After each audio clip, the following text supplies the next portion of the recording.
My baby girl died on the 12th of October 2025. That was, I think, the most challenging experience I've ever had. Healing means you're able to take a step. Healing means you're able to even talk about the situation. Right now, when I talk about my daughter, some people wonder and they're like, how is she able to?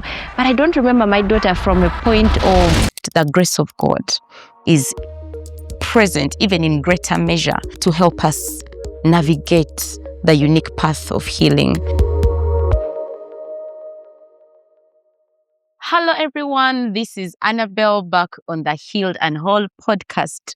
It is 2026 and it is a fresh breath of the experience on Healed and Whole podcast. In our previous episodes, we had an amazing opportunity to interact with a man on a Healed and Whole set, and he got to ask me some very interesting questions, and we were navigating the whole wide topic about abuse in general and just hearing another perception of a man. And it was so much joy, so much fun. And today I'm excited to have my amazing, incredible friend, a woman who inspires me a lot. She has done a lot of things. Many people call her Coach Joan Comfort Agazu, and she has been a mentor and inspiration. She's an author herself. She's a mother. She's named her first baby after me. Her girl is Annabelle, and I'm excited that we have had the opportunity to be friends for a number of years and to just serve the Lord together. We are both big dreamers, but also we are passionate servants of God, and we are always excited about ministry and releasing others to become who really God has created them to be. And today we are going to be on set together for a couple of episodes. So you're welcome. amazing. Thank you so much, Yeah. Pastor Annabelle. I'm about to invite you to my ordination service, you people. This prophecy is serious. That is prophecy. Yes, I am excited to be here with you, and I am humbled to be a part of the Healed and Whole podcast. Now, I believe it is difficult for you that is watching this to achieve anything in life if you're not whole. It is difficult for you to know your full potential or even to put it to use if you do not heal from whatever it is that you are, facing. I understand on this podcast, we are looking at healing from a particular angle, but healing cuts across, what might be disturbing you might be a walkthrough for someone else. Whatever the case is, make sure that you are healed and whole. So my name is Comfort. I prefer to be called Comfort. I don't know what I should say, but I am a trained journalist who is just passionate about social transformation. That's why I do quite a number of things that Annabelle has mentioned.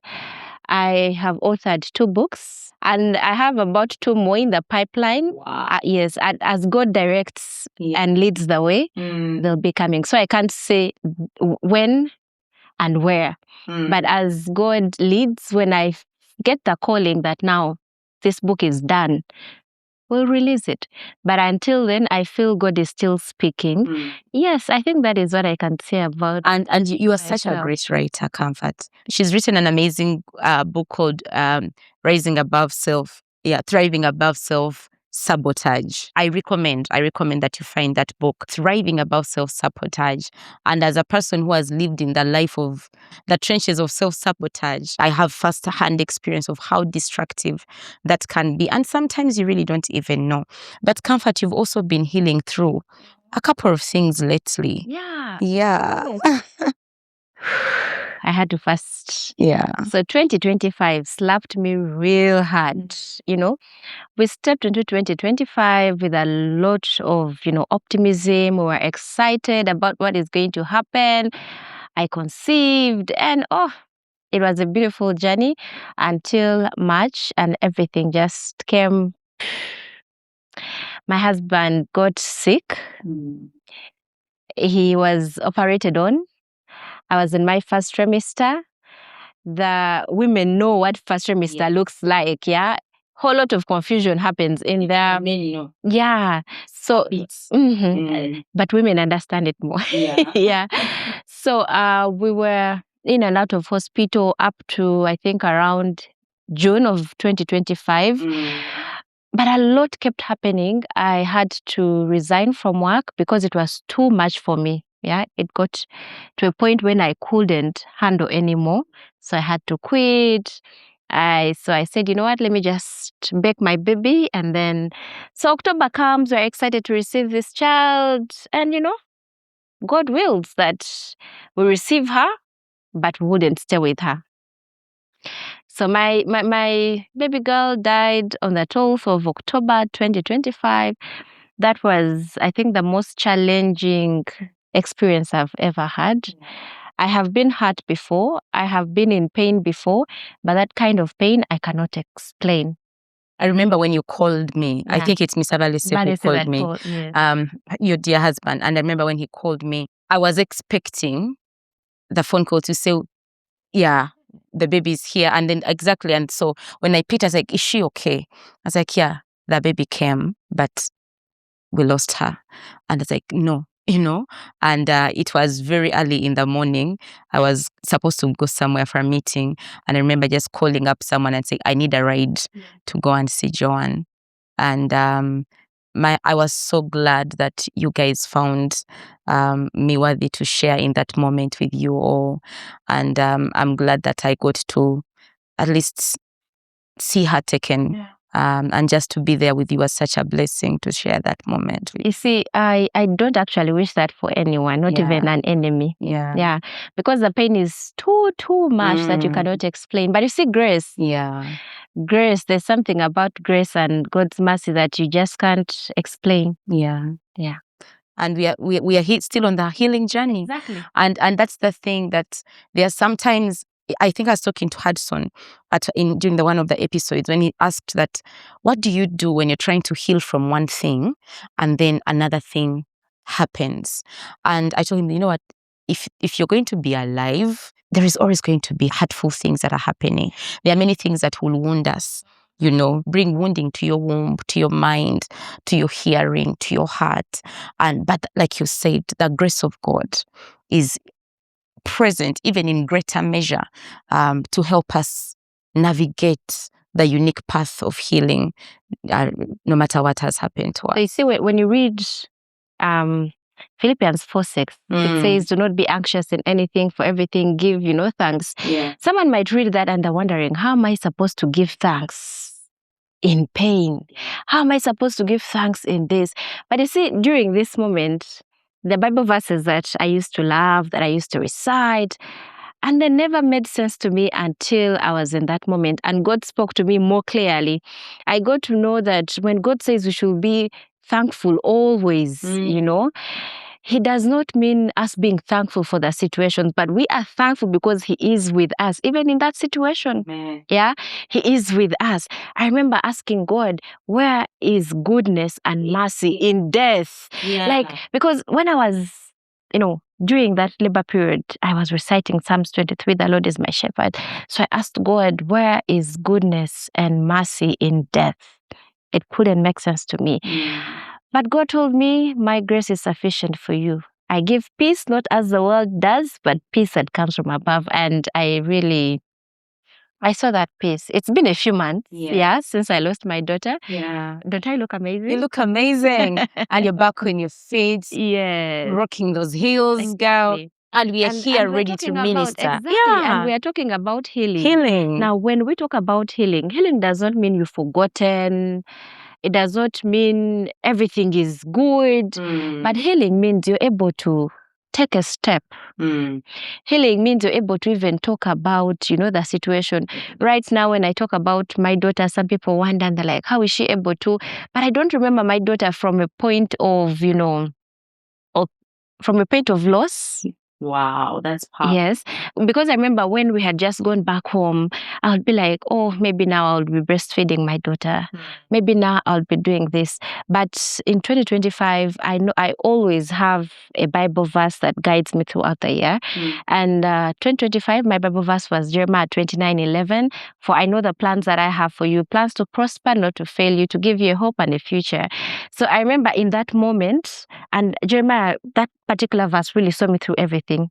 From the beginning of the year, when my husband was admitted, he was operated, when I fell sick and everything. So in that particular moment, every time I would think of, oh, I would maybe be breastfeeding, maybe I would be bathing my daughter, and then the Holy Spirit speaks to me. So you see, in God's plan, you were not supposed to breastfeed this child. In God's plan, you're not supposed to bathe her. In God's plan, you're not supposed to, because God knows everything at the end of that day. And for me, I believe my healing was and is still God. Amen. Amen. And I believe that's where wholeness comes from. Yes. And you see that thing that sometimes we say it's God's plan. It's also possible really that it wasn't God's plan. But the enemy, just his agenda, just creeps in, and he never gives us a sign that, hey, I'm coming tomorrow and I'm attacking like this.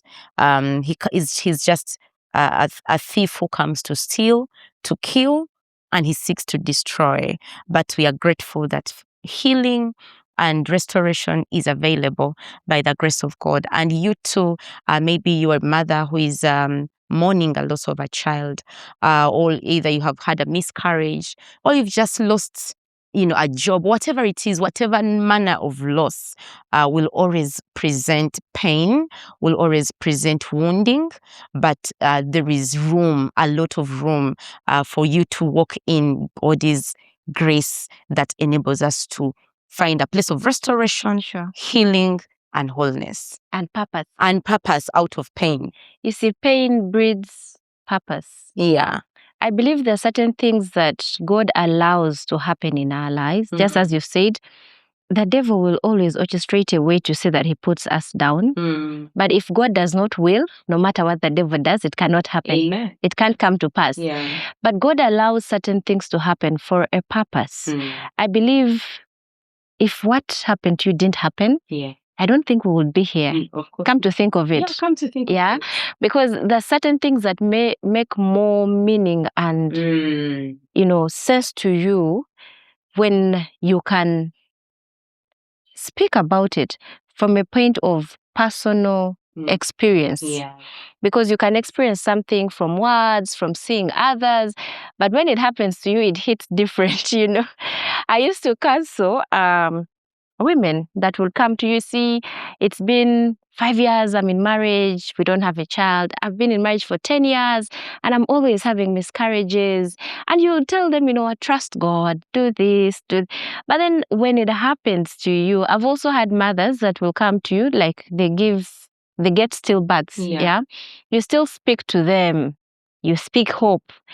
But when it happened to me, that's when I realized, okay, I've been talking out of ignorance, actually, because you don't know the pain.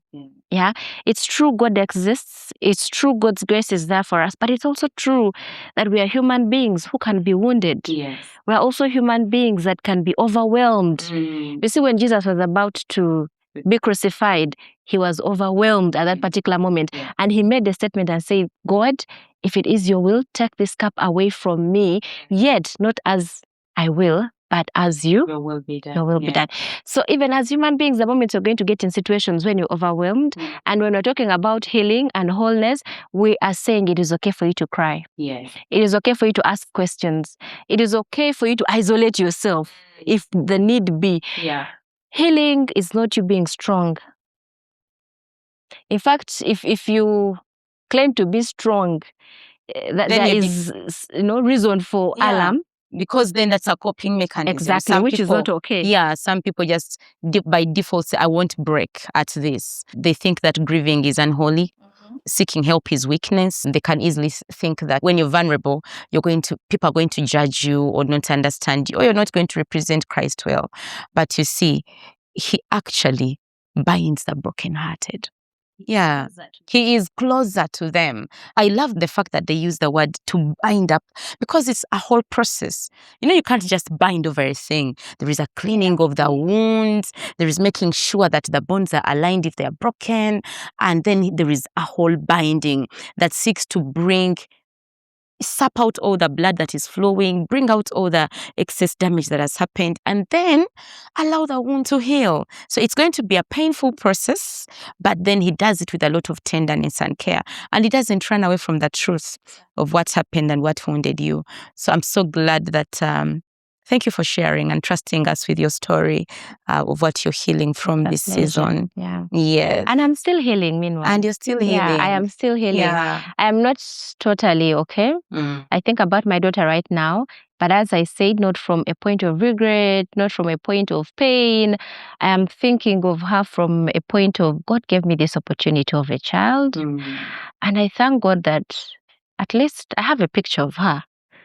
There are people that actually don't get that opportunity. Yeah. I have a picture of her, and last month I went and saw where she was buried. I had never been there. I know Because I kept on postponing. I wasn't. Yeah, I was like, I don't know. Won't I relapse? What will be my reaction? So when we went, God is good, because I went. I saw her grave. Of course, I cried. Tears came, but then I immediately got ministry through song. Yeah. God is good. And then we sang hymns of praise, we prayed, and we left. I'm so glad you finally got to do that. I did. And it was quite a relief. It was, yeah. But that right there hit something where you said, I view the loss of my child not from a place of loss anymore, but it is from a place of realizing that the opportunity I had to carry her for the time that she was in your womb, and then to actually, know that she was put to rest, and you guys got to see her and hold her, even if it was just for a little while. But we thank God that under healing, like we usually say on Healed and Whole, is never a destination per se. It is a process, and we allow God to take the lead. Yeah, and we can trust God in the process. And sometimes you may find yourself breaking down or whatever, but it doesn't mean that you are not receiving from his mercy. I think there are different forms of abuses. Yeah. You handled that with Pastor Hudson. But today I would love us to dive into sexual abuse, or what some people would call sexual assault. But I want us to look at the not so obvious forms of sexual abuse. Because when you talk about sexual abuse, someone is thinking, oh, was someone raped? Was someone defiled? That is what we are looking at. But do you know that we have verbal sexual abuse? Yeah. Someone describes you in a very sexual way that you feel disrespected, you feel out of place, you're so uncomfortable, but you don't know what to do. Do you know that when someone touches you inappropriately, that is abuse? Yes. Do you know that when someone says certain things to you, that could also be abuse? When someone shows you pictures that are inappropriate, that make you feel uncomfortable, that is abuse. But many of us do not look at it from that angle. We think sexual abuse is only when someone goes sexual with you, like real, okay. The penetration. I am trying not to, but most of us think that, sexual assault or abuse is when someone penetrates and what have you. But it's more to that, I've had an opportunity to counsel like students, and someone tells you, I got into sex because I used to hear others talk about it. Because when someone talks about sex, they are tuning your way a certain way. So that is what I would love us to talk about, because some of the people, you said someone might be facing something and they do not really know what it is. They can't put a name to it because they don't even know whether it exists. They don't know what it exactly is. This is an area that I've been called to, and I'm very passionate about, because I'm seeing the devastating effects. Yeah, it's one thing that the event will pass. It's like a single moment thing, or for some people it's continuous, but there is the event, but then there is also the effects. Yes, and I'm looking at the effects of all these things related to trauma as a result of sexual abuse in whatever form it appears. And I'm seeing how it is eroding our society. And me working with the Remnant Generation for the last 10 years, where we have reached and served over 11,000 young girls and families, I have seen firsthand. I never get used to these stories. And so I realized that, you know what, there are these that are able to come because maybe the cases may sound extreme, but then there are many other people that will never come through. All other people that are quietly battling the pain of the event that happened, and they have never recovered, and they don't know where to go and where to find help. So I want to make sure that we go back to defining, like you said, defining what sexual abuse is, so that we can get clarity from there. And I want to refer to my notes here to make sure that I don't miss out any words. Sexual abuse is any sexual act, behavior, or exposure that occurs without a person is free, informed, and voluntary consent. Yeah. And it is also where consent cannot be given because of age. Exactly. So you can't say, oh, she's 18. Oh, she's 25. But she's 30. We were in a club. We were in love, if it's an affair between a boyfriend, a girlfriend, whatever it is. And then, but consent is not given because of age, but it is where it is someone using their advantage, their power, It's what I was going to yes, their influence, their opportunity to manipulate another person. And usually there is fear, there is manipulation, there is intoxication.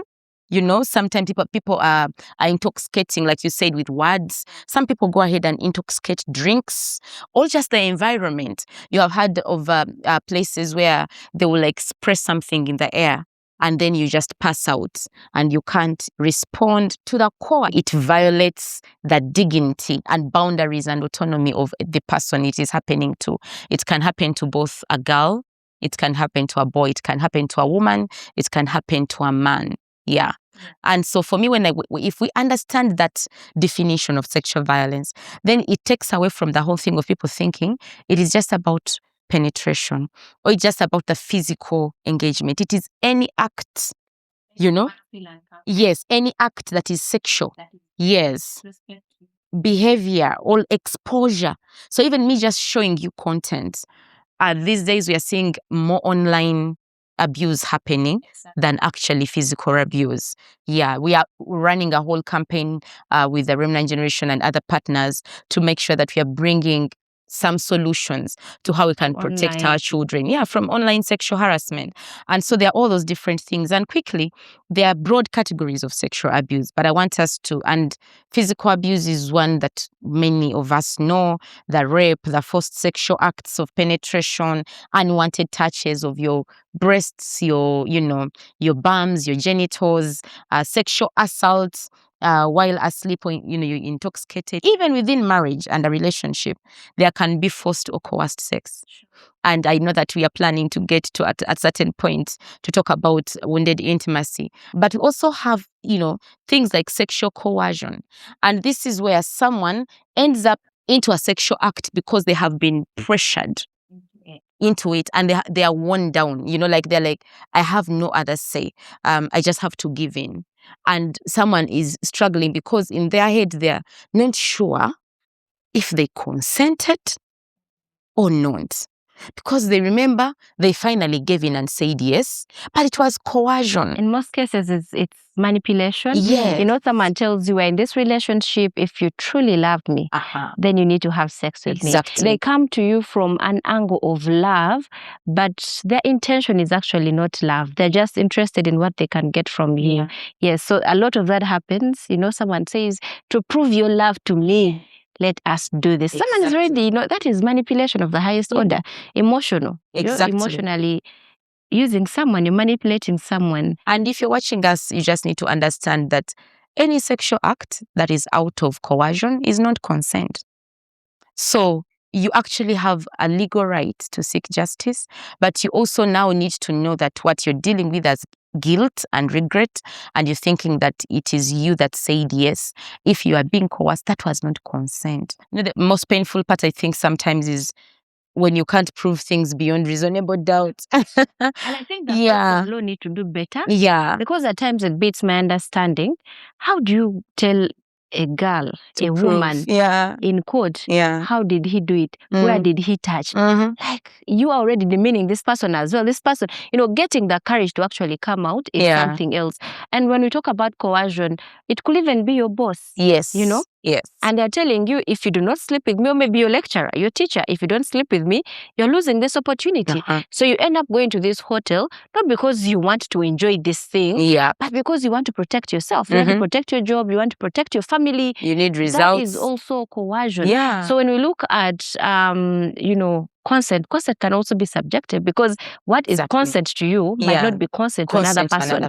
You've had scenarios where someone says, oh, but she gave me a green light. And you're like, which green light? She smiled at me. Really? Won't someone have to smile because they're going to think you're going to take this seriously? So I think it's very important for us as women and men as well, to know that not every time you have sex, it is consented or right sex, At times you're doing these things because you're being manipulated, as you've said. You are being taken advantage of. That is also possible. Someone tells you, okay, you want this job opportunity, I can connect you, but first give me some, and then I recommend you for this job opportunity. And all those. And as Annabelle has said, the most, I think, saddening part is when you're told, what is the proof? I think it's at this point that I should tell someone, where did him? Exactly. I think we need to, as we talk about healing and we talk about all these things of different types of sexual violence, sexual abuse that are never talked about, things like we are mentioning today right now, like coercion, because you'd never really hear as much advocacy around coercion as it is for maybe childhood sexual abuse. But then a boss at work doesn't think that the fact that they are sending emails and demanding intimacy from their employee, you don't know that even if your peers, usually sometimes it doesn't even have to be like someone who is like really above you in ranking, but even if your peers, and then constantly I am sharing information with you, or I'm inviting you into spaces that compromise your safety and boundaries, it's going to lead you into a place where you're being coerced to do, and usually that is a response to survival. You are saying, I need to survive, there is an urgency in you that says, if I don't do this, I'm going to die. And I want to let you know that, you see, if it already happened to you, we are here and hoping that these experiences that we share and the information that we share on Healed and Whole will help you get better and heal and know how to recover, and then tap into what is already left on the inside of you to rise above your pain. But if it has not yet happened to you, you can know now that you can actually stop it from happening to you. You can know now that you can be a safe space. You need to be a safe space. You need to check and say, what is the motivation behind sending these nude pictures on to someone? What is my intention? What are you trying to insinuate? Yes, you found a TikTok video that you thought was funny, and then you start pushing it around to other people. Why? Because you don't know that that thing that you're pushing is triggering another person differently. It is communicating something different. Because if you're sending and you're like to the same person, have you this thing, and you're forcing them to watch pornographic content, that means that you're actually sexually assaulting them. Yeah. And you know that the people that even say, what are you wearing right now? Have you finished bathing? Yeah. Have you, what right do you have? Anyway, maybe if you're in a relationship and you are okay with it, you are okay with it. And then I want to speak to you that is not yet married, or you might even be married, but I want one that is single, you're not married, and you're not a virgin. no one has the right to sleep with you just because you're not a virgin. And do not think of yourself of any less because you are not a virgin and you go sleeping around. You know, there are girls that lose their virginity out of love. You see, we talked about manipulation. You're in a relationship and someone tells you, to prove that you really love me, sleep with me. So out of love, you know, you're emotional. You are emotionally, you know, taken advantage of in that particular moment, and you give in, you lose your virginity, and the relationship ends. It doesn't mean you should go around sleeping with every man just because you're not a virgin. No. And I feel the person, now this is my opinion, the person that lies to you to have, you know, sexual intercourse with you is the fool, and you are not. Yeah, because I mean, if someone can lie their way through whatever they want with you, because whatever you're doing it with sincere, you know, motives. You're doing it because you love this person. You're doing it because you appreciate them, you care about them. But they are the ones that are being foolish, taking advantage of what you have to offer them. So do not go around sleeping with men just because you feel. Because I've seen scenarios where someone tells you, I've had a girl who came to me. She was not a virgin. So, but the relationship ended. So she gets into the second relationship and she's like, what? I'm not going to have sex until marriage. And the boyfriend is like, at first he was okay, but then later he started pressurizing her into sex. And she was like, he was like, you know, at the end of the day, you're not a virgin. You already used what are you keeping? So if really I am that old, why are you after me? If you feel, so you as a girl, you have a lot, you know, to keep to yourself. You have a lot to protect. Do not just sleep with anyone because you feel you're no longer a virgin. There's what we call the secondary virginity. And people might not understand it, but you will understand it. Your value, you feel your value. Because people that get into sexual, you know, that get into sexual acts, more often, it is so unfortunate that something is stolen from you. You do not feel whole. Because you feel like, oh, I think I'm just there to be used. I'm just there. You turn into a sex machine, which is not a good thing. And I even told, really want to just speak to our generation, that girl at university, that young girl in secondary school, that single lady that is waiting on the Lord for a husband and you feel like it's taken forever. Or even you could be a person who is just there, you're pursuing career, but you just feel like what Comfort has been saying, because of the pressure for love, maybe the pressure for marks, pressure for attention, pressure for money, pressure for promotion at work, pressure for ministry opportunity at church, whatever kind of pressure that is coming at you that makes you think that you can trade your precious body to please a man in exchange for something. We want you to know that you have everything on the inside of you to actually push back and say no.